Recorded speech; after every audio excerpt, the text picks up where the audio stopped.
விட கம்மி தான். என்ன நினைச்சிட்டு இருக்க நீ? இஷ்டத்துக்கு பேசுற. அவரை பத்தி என்ன தெரியும் உனக்கு? எனக்கு தெரியறது இருக்கட்டும், உங்களுக்கு என்ன தெரியும் இவரை பத்தி? குடும்பத்தை சமாளிக்க முடியல, ரொம்ப கஷ்டமா இருக்குன்னு தானே இவர்கிட்ட போனீங்க. குடும்பத்தை விட்டுட்டு வாடா, அதுதான் உனக்கு சரியான வழின்னு இவர் சொல்லும் போது, அப்போ நீ ஏண்டா உன் குடும்பத்தை விட்டுட்டு வரலன்னு கேட்கணும் தோணல உங்களுக்கு? உங்க எல்லாருக்கும் என்ன தெரியும் இந்த சாமியார்களை பத்தி?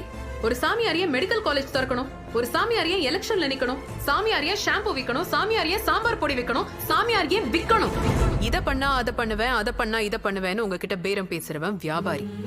அந்த வியாபாரத்துக்கு உங்க பயம்தான் மூலதனம். அந்த பயத்தை முதல்ல தூர போடுங்க. பயத்துல சாமி கும்பிடாதீங்க, நம்பிக்கையில கும்பிடுங்க. உங்களை உருவாக்குன கடவுளுக்கு உங்ககிட்ட இருந்து எதுவுமே தேவையில்லை.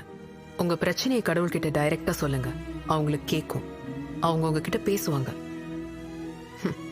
இந்த மாதிரி ஆளுங்க கிட்டே கடவுள் பேசும்போது ஏன் உங்ககிட்ட பேச மாட்டாங்க? நம்புங்க.